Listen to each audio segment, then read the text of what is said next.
This is the 86 Podcast, where we're talking everything hospitality with your host, Richard White. All right, let's get started.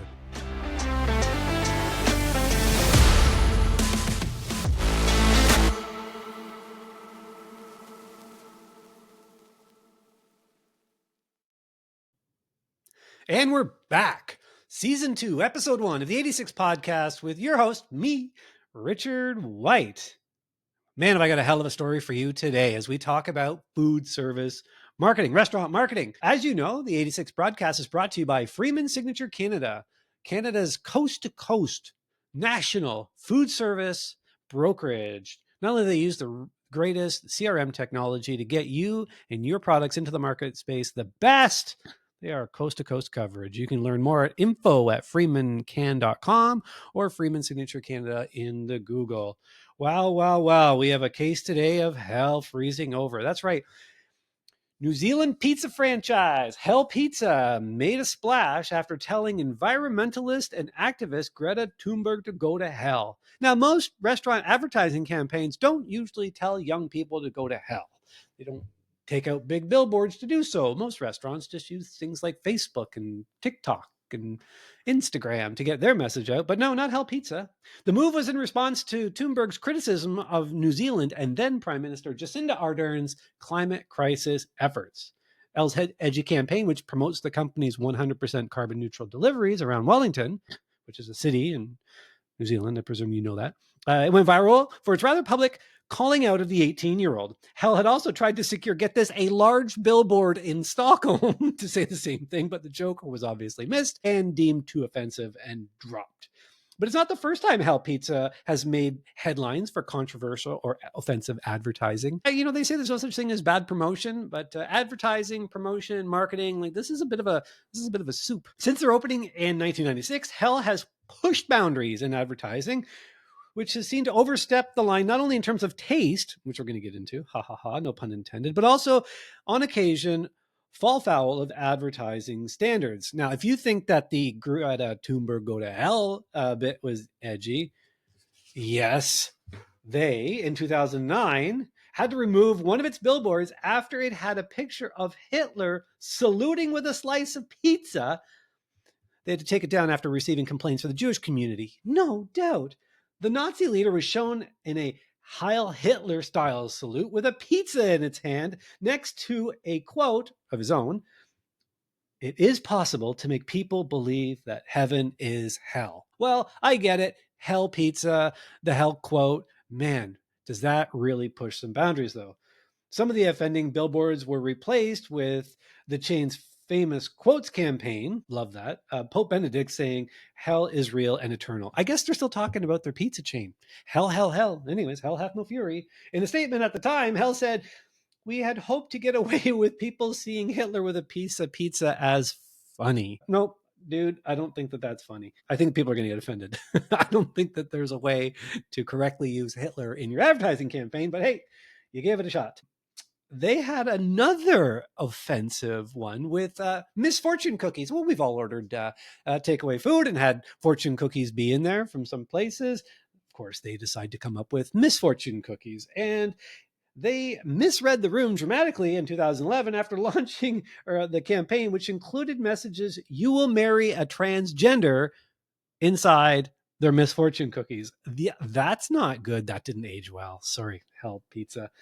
They removed the slogan from its next batch of cookies saying, wow, you go away for one weekend and step back into the maelstrom. Yeah, that's just blaming it on the staff, I suppose. But I don't think it was a good idea. Their next one is called Clever for making a buzz. Oh, yes. Buzz. Everyone loves a good buzz in their marketing campaigns. Clever marketing or a bad buzz. Hell's Pizza's X-rated Valentine's move. Yeah, who doesn't love pizza on Valentine's Day? Hell Pizza continued its tradition of controversy with a Valentine's Day campaign giving away adult toys with orders back in 2020. Clever marketing or a bad buzz. Online customers 18 or older who ordered at least one double pizza through the Hell Pizza app were able to opt in to receiving a bullet vibrator with their order. The campaign was part of a collaboration with an adult toys megastore, no doubt, I'm sure. We were expecting some discussion around the promo.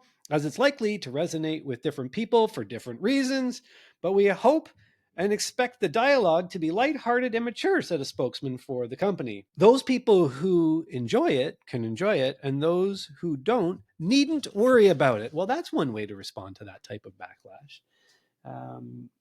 Not something I think that we would ever see here in Canada, but I would say it was cheeky. Valentine's Day and a vibrator promo. I don't know. Tell me how you feel about that in the comments.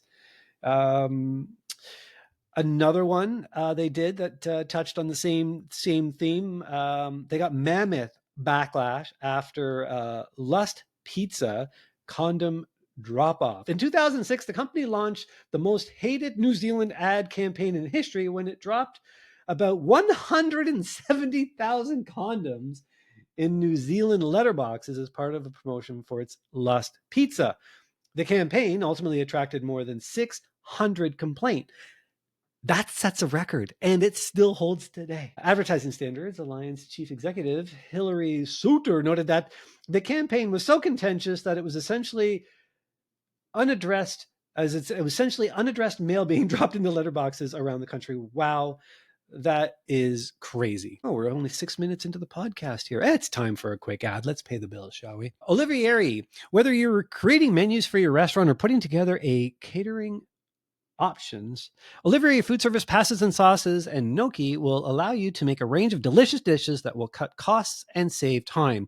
Visit us at oliverifoodservice.ca to explore our pastas, sauces, and gnocchi menu solutions. For more information, sales support, please reach out to the Freeman Signature team who represents Olivieri at info@freemancan.com. This next campaign of Hell's Pizza went really off the rails. I don't even get this one. Comment if you think that you get this one, because I most certainly don't get this one. May contain hair.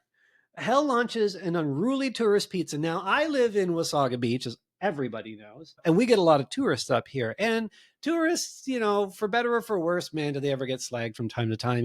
People calling them city-its or all these different things. But hey, you know what? Our economy is dependent on them. So up here in Wasaga Beach, we love them. Come on up. Enjoy our beautiful beach. It's awesome. Hell Pizza, though, decided that they would take on their tourists with a pizza called Unruly Tourist Pizza. This billboard's crazy. May contain ants and hair. I don't get the ants thing. Are there lots of ants in New Zealand? I don't know. Hell Pizza latched onto the Unruly Tourist Pizza bandwagon. The Unruly Tourists. They were the biggest news story of New Zealand for months, and Hell Pizza didn't miss an opportunity to jump on the bandwagon. In 2019, a billboard at Victoria Park trumpeted the limited edition Unruly Tourist Pizza. But it was not for the faint at heart. A disclaimer under the name of the new pizza warned potential buyers that the pizza may contain hair and ants. I don't get the ants thing. Do you? Maybe I need to go to New Zealand. I don't know. Do they have ants down there? It was a direct reference to excuses made by notorious tourists to avoid paying for meals when eating in restaurants. Okay, now it's becoming more clear. So you say, I found a hair in my food or an ant in my food. You get away without paying. I guess the manager will comp your meal. However, the pizza did come with an important and highly specific condition. Get this, terms and conditions. This is on the website. Only available to notorious families of rabble-rousers who have stolen a rope, trashed a beach, and received a deportation notice in the last 7 days. Wow, I guess they're really going after their tourists down there in Hell's Pizza. In a statement, Hell said, the last 7 days has been the most egregious violation of New Zealand's sovereignty and living memory. This must be based on a story of some sort. Something happened. I need to dig into this. Somebody tell me what happened here. What did they say? They go on to say into New Zealand's sovereignty in living memory as a roving band of ne'er-do-wells, that's a new word, has instigated a string of outrageous incidents across this fair nation. They trashed a beach, threatened people with violence, engaged in petty theft, and even dined and dashed from respectable restaurants and a Burger King. How is Burger King not a respectable restaurant? And a Burger King? Hell's Pizza Hell Pizza, not content to sit on the sidelines, has decided to join the conversation. That's crazy. I've never heard of anybody going out of their way like that to get back at some tourists. These guys are fighting. These guys are fighting mad. My goodness. Wow. What else have they done? Have you ever done anything crazy like this in your business? Like I once worked for a restaurant where the town banned like street side, those like street sides, signs that you put the letters in, whatever, they light up at night, whatever. They banned those for some reason. They felt they were hideous, so they took them out. So our restaurant, way off the beaten path, needed one of those signs for people to know where we were. So the owner bought essentially just a junker of a van, spray painted kind of crudely the name of the restaurant with an arrow pointing up the hill as a kind of a bit of a protest. They kind of parked it on the side of the road, which definitely didn't go over very well. But we certainly made the news, and people for sure knew where we were after that. So, restaurants doing crazy things kind of happens. But this Hell's Pizza, man, these guys are crazy. All right, what's next in this article? I'm reading from an article, full transparency here, that I read a while back, and it had me laughing. These guys and their stunts are just crazy. They had a brownie. Several complaints over Hell's Pizza billboard inspired by a dog-eating Tongan man were upheld. I'm guessing this is going to be another race-based problem for this company. The company's billboard advertising the fast food chain's brownie cake appeared in St. Albert in Auckland City in 2009. It featured an image of a man biting into a piece of cake and the statement, "At least our brownies won't eat your pet dog." What's with people eating pets? What's going on here? A reference to a South Auckland man who killed and barbecued his pet bull. Oh my God. Who eats the dogs? They're eating the dogs. They're eating the cats. This is crazy. This goes on in New Zealand too. The ASA, the Advertising Standards Authority, received several complaints regarding the billboard. Well, you don't say. We don't do these things. That's crazy. In response to the complaints, Hell's Pizza at the time said they did not see any problem with the advertisement. Somebody at Hell's Pizza needs to take like sensitivity training or something, because that's crazy. We basically thought it was funny, lighthearted look at us as society. I guess so, but isn't The Simpsons for that? I don't know. We do not believe that for 1 second the billboard was racist in any way whatsoever. Oh, that's a debate. And I'll stay way out of it. What else is next for this company? Well, at least they got away from sexual content, race-based content. Now what are they getting into? Fireworks.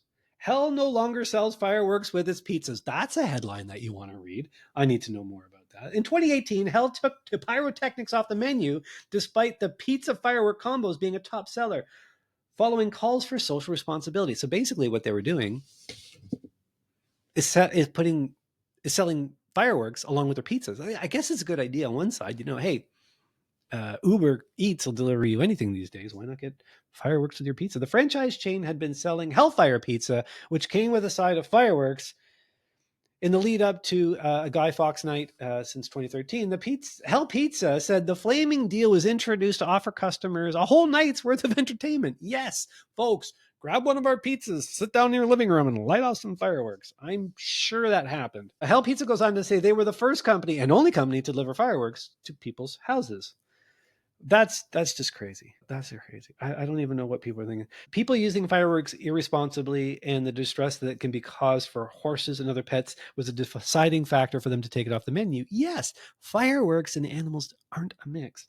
That's crazy. Has anybody ever done that in Canada? I've never seen. I've seen lots of stunts in Canada. I've never seen fireworks with your pizza. All right, where are we on this list? Oh my God, we're at the last one.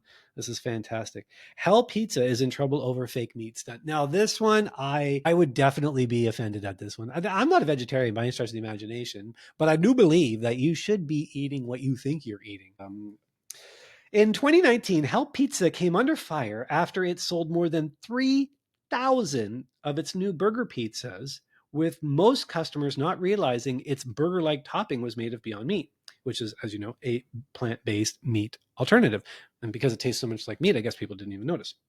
Hell reckoned the stunt was a great marketing ploy, but some customers claim they'd been lied to and raised concerns that they may have been unwittingly exposed to allergens, which is true, because if you're thinking you're getting some ground beef or a piece of a burger on your burger or on your pizza, you might think that that's just made of beef and nothing else. Whereas some of these plant-based foods can have a long list of ingredients, including soy, which is a problem for some people. The Ministry of Primary Industries, that's a great term, primary, I guess that's like primary industries, stepped in saying after several complaints, it spoke to Hell's Pizza about the importance of consumers being aware of the ingredients so that they can make informed decisions. No brainer there, folks. These included knowing whether the allergens were in their food. Beyond Meat's website warns that pea protein, one of the product's main components, could pose a risk for people who are allergic to peanuts. Who knew? I didn't know that. That's news to me. Peas are legumes, the website says, People with severe allergies to legumes like peanuts should be cautious when introducing pea protein into their diet because of the possibility of a pea allergen.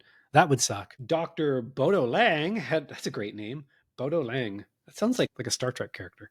Dr. Bodo Lang, head of marketing at the University of Auckland, said there was a chance that the stunt had also breached the Fair Trading Act, which forbids misleading and deceptive conduct, including selling in a way that's liable to mislead the public into the nature of their goods. If you're saying burger, I think the mass majority of the people would say the burger means hamburger, and which means beef and not Beyond Meat. That's crazy. I knew I've seen a lot of great campaigns out there for brands. Some of the cheeky ones with KFC and Burger King, have definitely been a lot of fun out there. But these guys, I think, at Hell's Pizza have they gone over have they breached the public's trust with their campaigns? Does getting a vibrator with your pizza on Valentine's Day, does that make you cool? Does it make you edgy, or does that make you desperate? I'm not too sure. I feel like these campaigns bring a lot of attention to Hell Pizza because here we are many years after the fact still talking about these campaigns because they were so edgy, and the responses to them were just maddening. Just saying, well, we thought it would be funny, and they're still out there today. But getting your brand out there and getting your restaurant out there is very difficult in these days. There's really not a space for just restaurants and just this industry. All of our social media seems to be, really broad, whether you're looking to get your nails done or buy a steak or figure out which political party to vote for. We're all end up in the same places. Now, I guess you can go and get into channels on Reddit and Discord and all that to really drill down into some stuff. But as far as, what's in your face every day, the stuff that scrolls by in your feed, it's a little bit of everything. So I guess by having an edgy campaign that brings you into the forefront, that gets you onto the evening news, that gets you into the papers, is kind of like, I guess, the way of going viral, I guess, in multimedia, which is important to getting your brand out. But I do think that you need to keep your branding consistent, not only from like the smart people would say, about your brand book and the way you use logos and slogans and colors and all this sort of stuff. You definitely need to define that. If you don't have a brand book for your business, I highly suggest you start one. We bring on lots of staff into our restaurants and all that help us advertise, and they come and go over time. So to give them a kind of set of rules for how to use your collateral is definitely important. But I think that having campaigns that match your brand and your value and the values of your company, I think, are extremely important. If your brand is cheeky and fun, I wouldn't necessarily run a very serious campaign, or vice versa. I think you need to keep them very much together. And I know it's difficult out there, but folks, if you're looking to go viral, I don't think a Hitler billboard is the way to do it. Anyways, that's my 2 cents, and that's full time for 86 today. 86 podcast, as you know, is brought to you by Freeman Signature Canada, coast to coast food service brokerage that'll get you into the market in a thoughtful and very technologically advanced way. Thanks again to Oliveri for advertising inside the 86 podcast, which reaches the largest audience for marketing podcasts in Canada. Hey, we got an award. Hey, that's awesome. I did kind of make up that it was an award. It wasn't. It was an email that I got from somebody saying we were number one. I think they just wanted me to buy their analytics. But anyways, thanks for listening. Next, we will probably have a few more guests coming in. We want to talk about some GPOs. We want to talk about human resources. We want to talk about career paths. So we got a few really great topics coming up. This is episode 1. We got 4 more to go. Stay tuned.